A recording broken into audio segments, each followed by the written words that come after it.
Сайн байна уу? Залаар зургийн байгууллагын багш Хүслэн байна. Өнөөдөр 3-6 насны хүүхдүүдийн 3 дахь хичээл эхэлж байна. Өнөөдрийн хичээлдээ багш нь ганцаараа зураг үзүүлэх болно. Өнөөдрийн хичээлийн сэдв нь аслалт гэсэн сэдв байгаа. Тэгээд багш нь өнөөдөр нэг цагийн аслалтай зураг зурж үзүүлэх болно. Өнөөдрийн хичээлд хэрэгтэй материал маань болохоор өмнөний тосоо харандаа, шугам, балруул, мөн тэгээд А4-ийн хар цэргийн цас байгаа. За тэгэхээр аслалт гэж юу вэ гэхээр хүүхдүүдэд та нараа ажиглаж ирсэн үү? Гадаа ингээд явхад хол байгаа зүйлс болохоор жижиг харагдаад ойрхон байгаанууд нь болохоор том харагддаг. Мөн үүнтэй адилхан ойрхон байгаа юм тод, хол байгаа юм бүдэг харагддаг. Жишээ нь уулан нэр мэдэгддэг, өвснээр мэдэгддэг тийм ээ. Энийг болохоор аслалт гэж нэрлэдэг. Аслалт нь дүрсийн аслалт ба үнийн аслалт гэж хоёр янз байдаг. Тэгэхээр аслалт нь болохоор 1 цагийн аслалт, 2 цагийн аслалт, 3 цагийн аслалт гэдэг олон төрөл байдаг. Эндээс хамгийн энгийн нь болох 1 цагийн аслалтыг өнөөдөр зурж үзүүлнэ. За тэгэхээр бол цаасаа энэ өнцгөөс энэ хүртэл ингээд хоёр диагонал хэлбэрээр шугамаар татаад хэлнэ. За шугамынхаа урт талаар нь ерөн дараа нь хандаагаа дарж бас өнгөөр зурах болохоор анхнаасаа л бүдэг зурсан дээр байдаг. За энэ басан байна. Энэ дээрээ болохоор за өнөөдөр багш нь энд болохоор одоо нэг талд нь болохоор хотын байгалыг, нөгөө талд нь болохоор мод, уул усыг, энэ цаад талд нь болохоор нарны гэрлийг, доод талд нь зам зургийг гэж шийдлээ. За ойрхон байгаа юмнууд нь тод бөгөөд том харагддаг гэсэндээ яг тэрийгээ дагаад за энэ талд нь эхлээд багш нь барилгаа зуръя. За эхний маань за багш нь эхлээд хамгийн ойр байгаа барилгаа дүрслэе. За ингээд тэгшхэн шугамаараа татчихъя. За дараагийн барилга маань за дараалсан их том хотыг дүрслэнэ. За одоо эхний байшингийнхаа цонхыг зурахдаа бүгдээрээ энэ бүх юм ингээд холцоороо магаад нэг цэг дуулсан гэсэн хуулийг даган цонход зурнаа. За энэ шугамныхаа нэг талыг нь болохоор энэ цэг дээрээ байрлуулад за нөгөө талыг нь болохоор цонхны хоо ирмэгтэн байрлуулад ингээд зурчих. За хүүхдүүдээ энийг их бүдэг зураарай. Дараа нь олон зураас дунд төөрж магадгүй учраас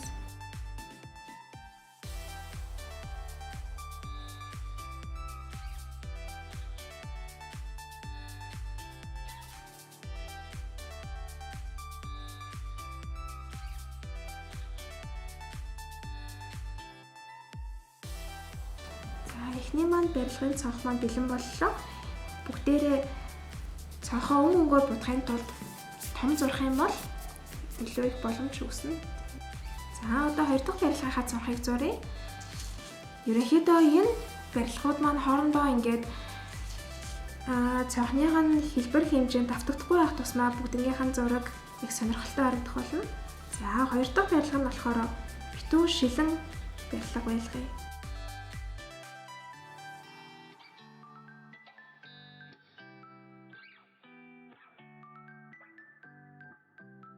Бидний хуваалт ч гэсэн наана том байж байгаа, сүүл рүүгээ жижигхэн болж хувирж байгаа. За энэ барилга дээр хаалга зурнаа. За энд бариулна, энд хаалгана. За гурав дахь барилга нь болохоор энэ хоёроос өөрөөр дээрээ ийм дээвэртэй байвал илүү сонирхолтой. Энийхээ цонхыг болохоор багш нь бодохдоо эндээ нэг жижиг цонх. За эндээ нэг хаалга. Энэ маань их гоё өнгөтэй барилга болно. За сүүлийн барилгын маань цонх нь болохоор ингээд холдох тусам улам жижигхэн болж байгааг анзаарж байгаа бах. За энийг нь гараараа холбооч. За тэгэхээр одоо бүгдээрээ энэ байшингуудынхаа эсрэг талд нь болохоор гадаа харагддаг хүрээлэнгийн моднуудыг зурах болно. За ингэхдээ доотлынх нь модны маань суурь нь иш нь аль хүртлээ навчтай байдгийг төсөөлж агаад нэг шугам татнаад дахиад нөгөө нэг хамгийн асад харагдах цэгээс нэг шугам татаад одоо эндээсээ энэ хүртлээр дандаа нөгөө модны маань дээдлэлт нь ингээд цаглагар байж идэг ногоотой орой хэсгүүдийн навчтай хэсгүүдийн зурх болно. За. Багш нь ингээд төсөөлөөд зурчээ. Тэгэл мөн адилын барилгатайгаа адилханаар хамгийн наадталд байгаа барилга нь хамгийн их зайг эзлээд өшөө ингэж ичгэрсээр хагаад харагдахгүй болтлоо явах болно. Яг тэрийгэ баримтлаад за модны маань навчтай хэсэг маань ингээд чичгрээд хэдэн мод батгах нь харъя. За ингээд 5 мод багтлаа. За одоо бүгдээрээ мөчөр болон доотлынх нь үндсийг нь зурх болно.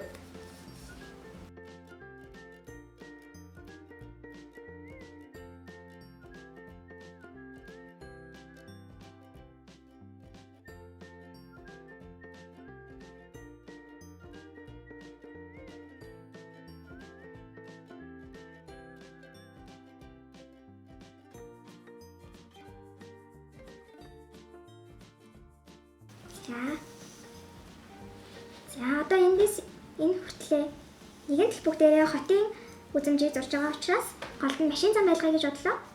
За машин замын маань голд нь цагаан шугамыг нь болохоор мөн л шугамаар татчихъя. Ингээ харж байгаа тэгшгэн татаад за энд маань ингээд шугам маань байрлаж байгаа.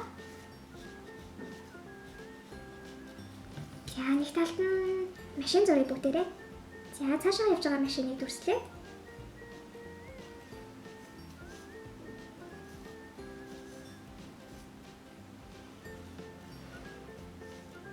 Ингээд машины маань ингээд хоёр дууг нэг талаас нь харж байгаа болохоор дөрөв дугууных нь хоёрыг харагдаж байгаа шүү. За машины маань ингээд хаалга артлынх нь нэн цонхон. За машиныхаа гэрлийг зурчих. За одоо хамгийн дээдлэлт нь болохоор хэдүүлэн нарыг зурнаа. За нар маань жаргаж байна, үдэш болж байна.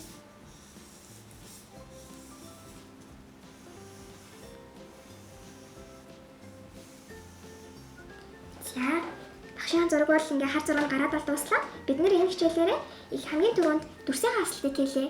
Ойр харагдаж байгаа зүйлс нь хамгийн том, цаашаа тусам жижиг харагдаж байгаад зургаараа энэхүү батллаа. За одоо ингээд хар зураг гараад дууссан учраас энийг будна. Бутгаас өмнө зарим тод харагдаж байгаа шуумуудаа бүгдээрээ балуурдаж жоохон бүдэг болгоно. Ингэснээрээ дараа нь ингээд өнгө тавихад энэ харандааны маань энэ хартай нь холилдож муухай гарахгүй тулд за баг зэрэг балруулнаа. Балруулахдаа ингээд балруулныхаа дээдлийг нь авч агаад их биеэр нь ингээд зөөлөн арчиж балруулах байгаа шүү. Ингэснээр бидний зурсан юм маань бүтэн арилгахгүйгээр ингээд бүдгсэж харагдана.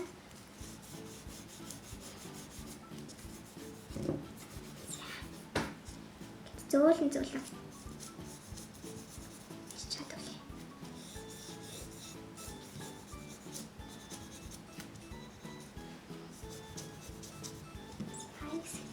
Тэгээд балруулынхаа цэгэр талаар нь нэмж балруулдаг. За хүүхдүүдээ энэ үедээ болохоор бүх зураг баллахгүй байхыг хичээгээрэй. За хандаа хавцаг унгаач. Зөөлөн гараар арчаад. За бүгдээрээ одоо энийг өнгөөрөө будгална. За одоо бүгдээрээ барилгаас эхэлж зуръя. За барилга дээр маань биднэрээ яг гоё уран төсөөлөл маань илүү тодорч харагдах болно.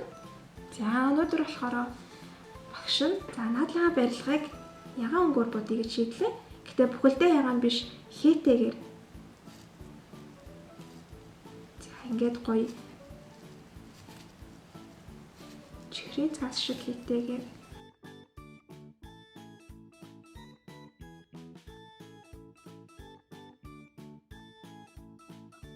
Сургамд маань аль болох олон өнгө оролцох тусмаа илүү өнгөлөг анхаарал татам сонирхолтой болж өгөн шүү хүүхдүүдээ. Голоор нь явах өнгийн болохоор хооронд нь 9 ялгагдах арай баруун өнгөөр.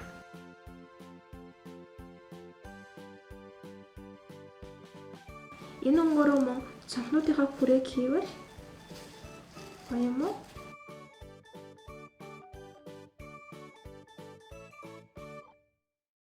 За одоо энэ голынхын цонхыг нь зурхтаа дотор нь бас төсөөлөөд уран төсөөллөө гаргаад за хөшгөтэй цуг зурнаа. За энэ дээдлийн ялан болохоор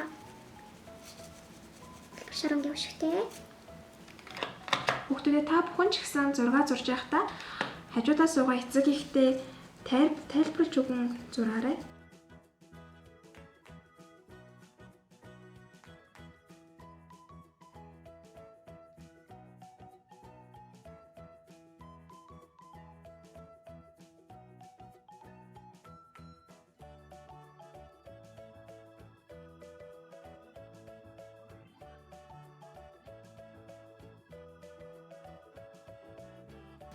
Та бүхэн ердөөсөө багшаасаа санаа аван тэгээд өөрийнхөө төсөөллөөр зурцгаагаарай.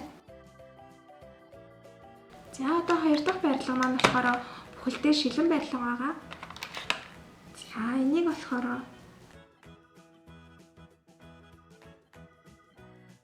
хаслтынхаа шоу болгоныг нь өөр өнгөөр зинхэр өнгөний олон төрлөөр бодъё гэж бодлоо.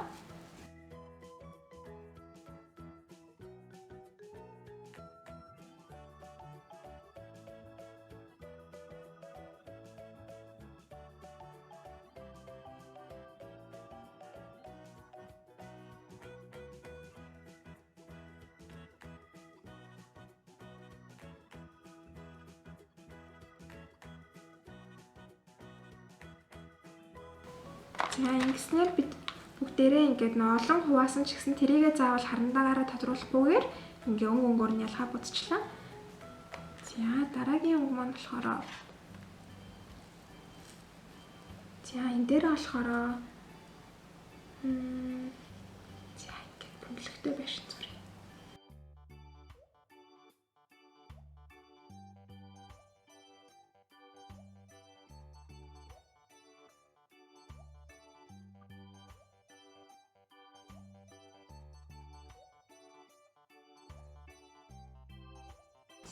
Дараагийн байшин маань болохоор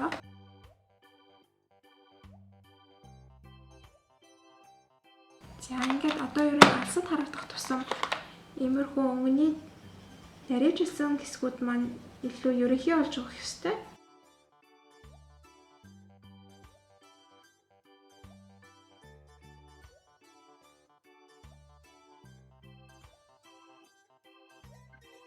За одоо эсрэг талд нь байгаа моддыг зурхад бидэнд за одоо байгаа ногоон өнгөнүүдээ багш нь энд үрж тавьж үзүүлээ.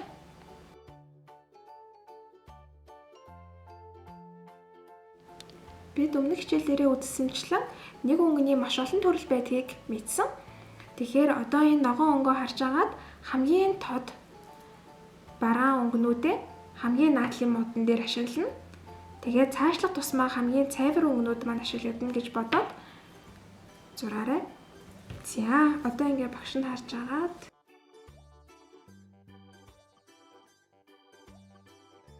ерөнхийдөө бүхэнгөө оролцуулагч гэлээ. Одоо наадлын мод байх тусмаа нөгөө тод асалтын хуйлаад байгаа. Эднэрийгээ түлхүү ашиглаад одоо энэ ногоон бол бага оролцсон гэсэн үг. Дүрсээ бодохдоо бүгдээрээ нэг өнгөөр нэг дүрсээ бүлээр нь бутахаас илүү өнгөнүүдийн хооронд нь уусвал илүү бодтой амтай харагдана шүү.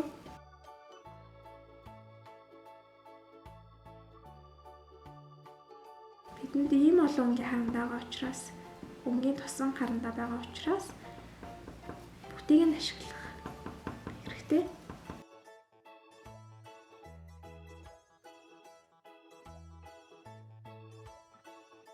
Гэтэ одоо энэ арай бүдэг өнгөнүүдээсээ бас оролцуулах хэрэгтэй.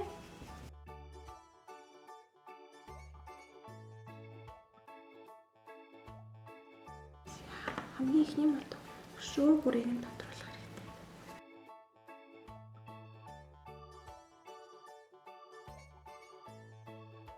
Одоо ингээ 3 дахь модноо зурж эхлээд гаднах хүрээг нь өшөө бүдэгхэн үл мэдэг байдлаар зурж эхэлнэ. За өнгийг нь болохоор даралт нь ч гэсэн ингээд өшөө хөнгөн бариад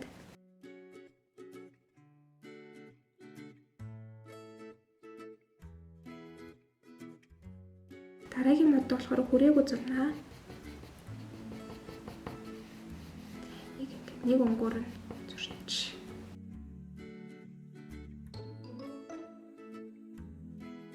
За одоо бид модныхаа навчин дээр ингэж асалтыг гаргасан шигэ. Одоо доотлынхаа суур мөчрийг ч гэсэн тод бүдгийн тэгж бодох болно.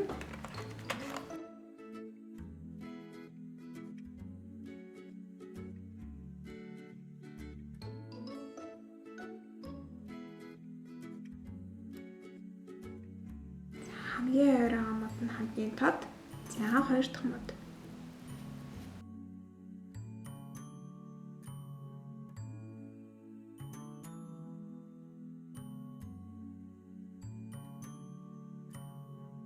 За моднууд маань ингээд зурж дуслаа.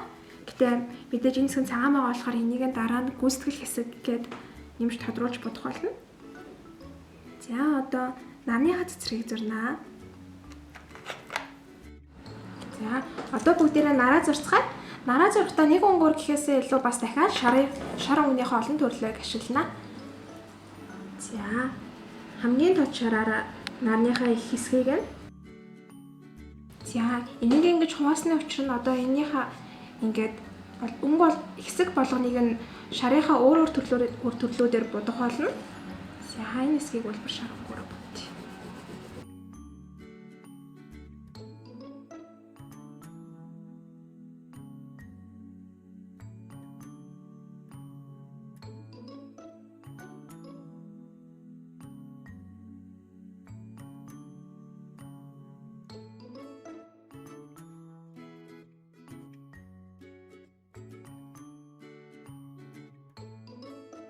Ер нь хүүхдүүдээ одоо ингээд бүгдээрээ нэг өнгөтэй юмыг зурхдаа нэг өнгөнийхөө олон төрлийг нь ашиглаж зурж байгаа энэ арга барилаа гэртээ ч гэсэн өөрийнхөө зохиомжит зураг хийхдээ ашиглаарай.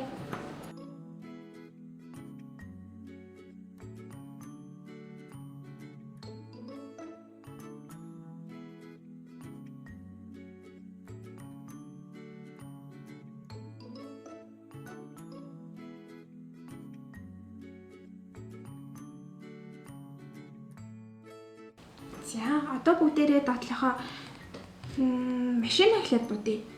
Илүү одоо энэ том талбай дээр жижигхэн хэсэг нь учраас эхлээд жижиг хэсгээ маш нямбаагаар будсан тохиолдолд дараа нь том хэсгээ дарна гэж бодол айлтгүйгээр зурхад амрах болно. Миний дуртай цэнхэр өнгийн машин байна.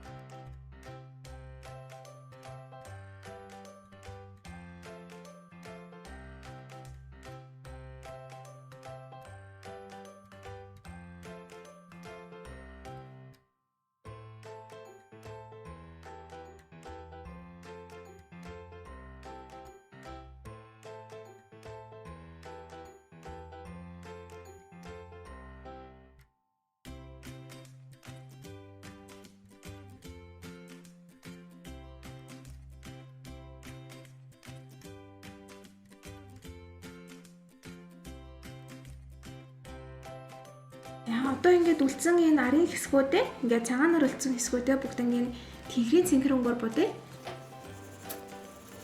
Ингээд цагаан хэсэг үлдээхгүй баснараа бидний зураг илүү гүйцэтгэл сайтай дууссан харагдах болно. Модны маань завсар бүрээр баг зэрэг гарсан хэсгүүдээ цэнхрээр будъя. Модны маань энэ жохон доогуур хэсэгт нь цэнхэр өнгөөр будъя. Үлдснийг нь болохоор бүдэг ногоон. За хүүхдүүд та бүхэн мэдэн дээ. Нямин цэнхэр гэдэг энэ өнгөөр будах юм бол илүү асад байгаа ногоон өнгийг илтгэх болно. Энэ болохоор энэ өнгөөрөө буцчихъя. Энтэйгээ адилхан тод өнгөөр буцсан тохиолдолд мод маань ингэж хол харагдаад харин энэ маань хитрхи ойрхон харагдах учраас анханасаа л модоо гой тод зурсан учраас энийгээ бүдэг цэнхэр нөгөө нэмэн өнгөөр. За одоо мөн сүүлийн гүйцэтгэл болохоор машина бүгдээрээ хүрээлэн зурцгаая. Ингэснээр замаасаа илүү ялгагдаж харагдав.